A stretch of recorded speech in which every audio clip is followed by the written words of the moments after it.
Hi hello नमस्कार, मी तेजस्विनी. तुम्हा सर्वांचं आपल्या चॅनेलवरती पुन्हा एकदा मनापासून स्वागत आहे. सर्वांना श्री स्वामी समर्थ. आय होप की तुम्ही सगळेजण मस्त आणि मजेतच असाल. स्वामी महाराज तुम्हा सर्वांच्या मनातल्या चांगल्या इच्छा पूर्ण करू देत.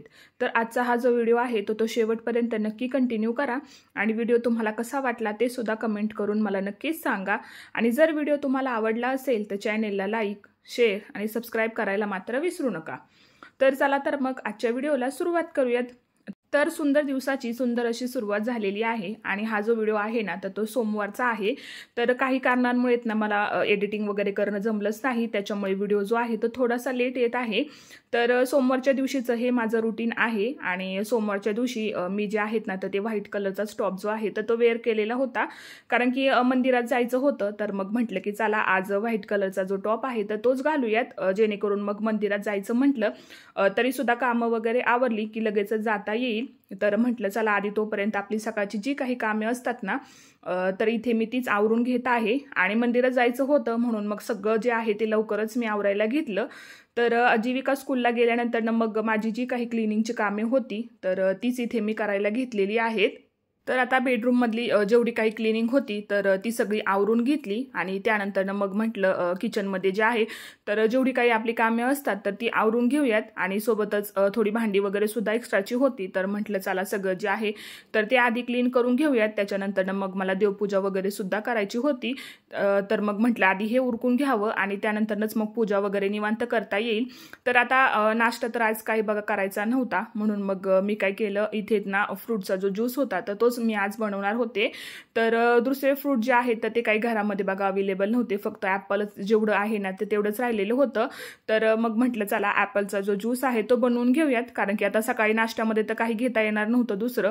आणि चहा जो आहे तर तो जास्त घेतला की मग थोडंसं पित्त वगैरे सुद्धा होतं, तर म्हणून मग म्हटलं चला फक्त ज्यूस बनवूयात. तर आता आम्हाला तिघांना तर उपवासच होता, पण जीविकाच्या आजोबांसाठी मग इथे ना भाकरी जी आहे तर ती मी बनवायला घेतली. तर त्यांच्यासाठी मटकीची भाजी आणि सोबत ज्वारीची जी भाकरी असते तर तीच मी बनवायला घेतलेली आहे. आणि ज्वारीची भाकरी बघा खाण्यासाठी खूप चांगली असते आणि पचनासाठी सुद्धा ती एकदम हलकी असते. बाजरीच्या भाकरीपेक्षा ज्वारीची भाकरी जी आहे ना तर ती कधी सुद्धा खाण्यासाठी चांगलीच असते आणि आमच्या इकडे सगळ्यांना ज्वारीची भाकरी जी आहे तर ती खायला आवडते. बाजरीपेक्षा शक्यतो ज्वारी जी आहे तर ती खाण्यात यावी, कारण की बाजरी खूप हलकी असणे पचनासाठी सुद्धा ती खूप चांगली असते. आणि जर पित्ताचा त्रास असेल कोणाला तर त्यांनी तर ज्वारीची भाकरी जी आहे तर ती आवर्जून खाल्ली पाहिजे.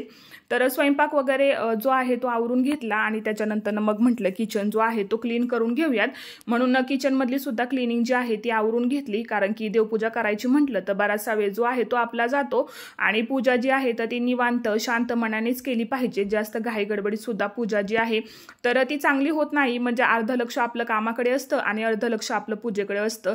त्याच्यामुळे मग म्हटलं चला आधी सगळंच आवरून घेऊयात आणि मग निवांत पूजा जी आहे तर ती करायला घेऊयात.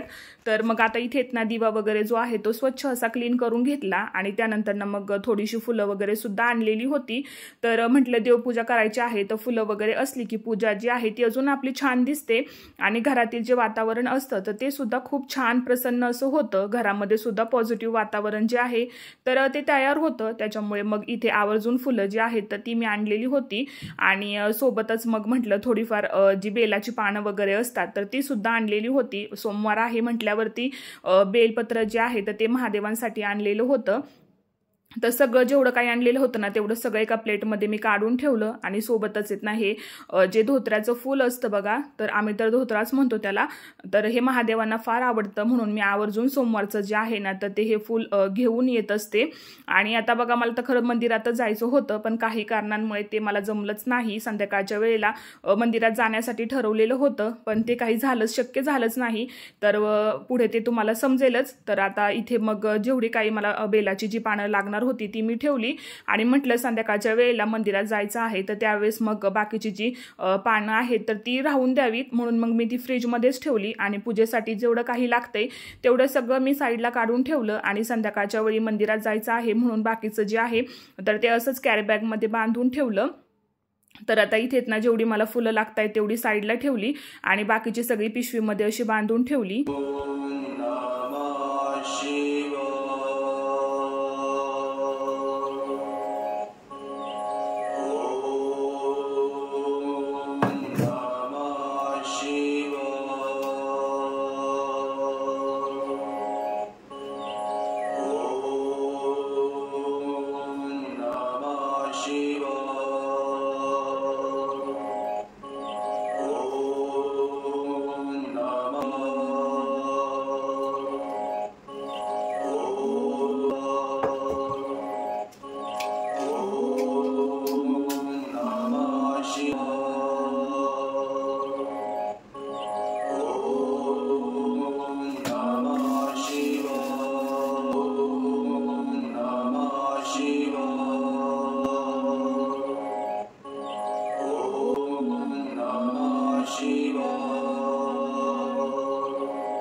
तर आता माझी पूजा वगैरे झालेली होती आणि तोपर्यंत झाला मग दुपारच्या जेवणाचा टायमिंग। तर आज जेवणामध्ये खिचडी आणि शेंगदाण्याची आमटी असाच बेत होता आणि सोबतच थोडेसे पापड होते उपवासाचे साबुदाण्याचे, तर तेच इथे मी तळायला घेतलेले आहेत। आणि आमटी जी आहे तर ती मी सकाळीच बनवून ठेवलेली होती, तर त्याच्यामुळे मग आता फक्त खिचडी जी आहे तर तीच मला बनवायची होती, कारण की सकाळची थोडी आमटी जी आहे तर ती शिल्लक होती आणि मग म्हटलं आताच्या जेवणामध्ये ती व्यवस्थित अशी संपून जाईल, म्हणजे शिल्लक सुद्धा काही राहणार नाही, म्हणून मग मी एक्स्ट्राची आमटी जी आहे तर ती बनवलेली नव्हती आणि सोबतच दही सुद्धा होतं। तर मग आता इथे मिरच्या वगैरे चिरून घेतल्या आणि ज्या कढईमध्ये मी पापड जे आहे तर ते तळलेले होते, तर त्याच कढईमध्ये इथे येत ना मी खिचडी जी आहे तर ती सुद्धा बनवायला घेतली, म्हणजे भांड्यांचा जो पसारा आहे तर तो जास्त होत नाही।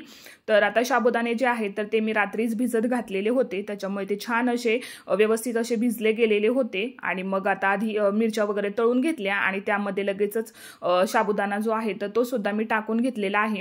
तर बरेच जण काय करतात बघा, शेंगदाण्याचा कूट आणि जो साबुदाणा असतो तो एकत्रच टाकतात, पण त्यामुळे काय होतं खिचडी जी आहे ना तर ती थोडीशी अशी चिकट वगैरे होते, त्याच्यामुळे मग पहिल्यांदा मी साबुदाणा ॲड करते आणि त्यानंतरच मग शेंगदाण्याचा जो कूट आहे तर तो टाकते। तर आता खिचडीवरती थोड्याच वेळ जे आहे ना तर मी झाकण ठेवत असते, जेणेकरून ती छान अशी सॉफ्ट होते। तर म्हटलं चला जोपर्यंत आपली खिचडी होतीये तर तोपर्यंत मग म्हटलं आपली जी काही किचन ओट्यावरची क्लिनिंग आहे तर ती आवरून घेऊयात, म्हणजे स्वयंपाक करताना थोडाफार वगैरे पसारा वगैरे झालेला असेल तर मग म्हटलं तो आवरून घेऊयात। आणि सोबतच शेगडी जी आहे ना तर ती सुद्धा लगेचच मी पुसून घेत असते, म्हणजे अशी मला सवय आहे स्वयंपाक करताना एखादं जरी भांडं गॅसवरती असेल ना तरी सुद्धा मी लगेचच साईडची जी क्लिनिंग असते ना गॅसची तर ती सोबतच करून घेत असते। गॅसवरती जर काही पडलं वगैरे असेल किंवा खराब झाला असेल तर मग ते असं होतं की कधी ती एकदाची क्लिनिंग जी आहे तर ती आपण करतोय।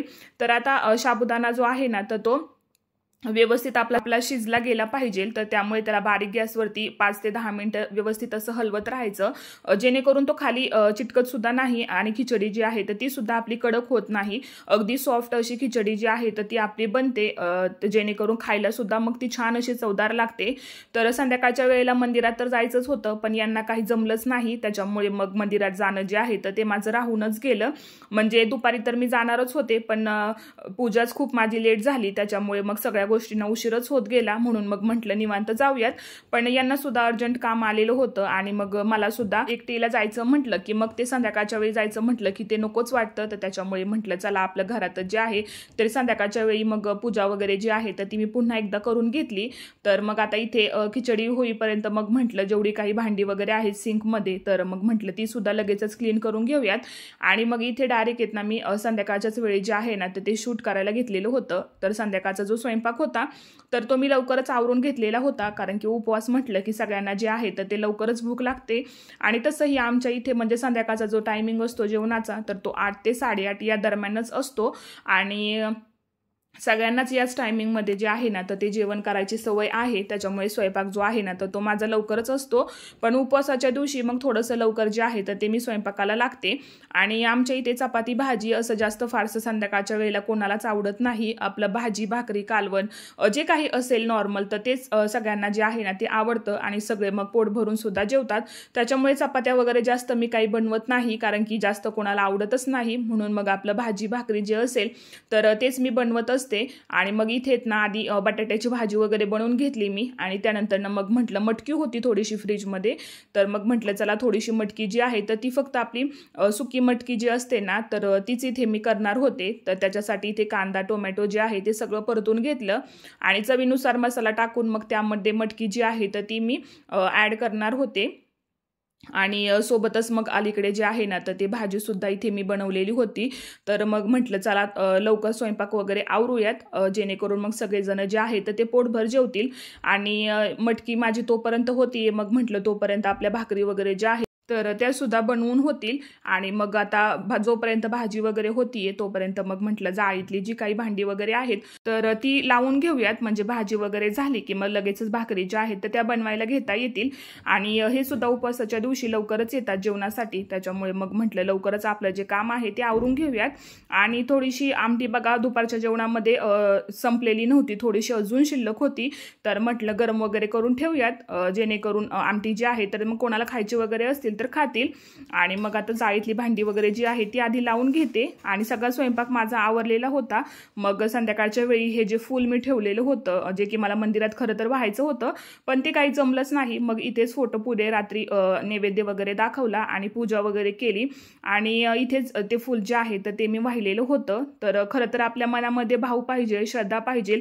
असं काही नाही की प्रत्येक वेळेसच आपण मंदिरात गेलं पाहिजे. घरामध्ये राहून सुद्धा आपण मनोभावे जर पूजा केली तर ती सुद्धा आपली देवापर्यंत पोहोचते. म्हणून मग इथेच सगळं जे आहे पूजा वगैरे तर ती मी रात्रीच जे आहे तर ते नैवेद्य दाखवताना आवरून घेतली. तर चला, आय होप की आजचा हा जो व्हिडिओ आहे तो तुम्हाला आवडला असेल व्हिडिओ तर चॅनलला लाईक, शेअर आणि सबस्क्राईब करा. उद्या पुन्हा भेटूयात अशाच एका नवीन व्हिडिओ सोबत. तोपर्यंत सर्वांना श्री स्वामी समर्थ.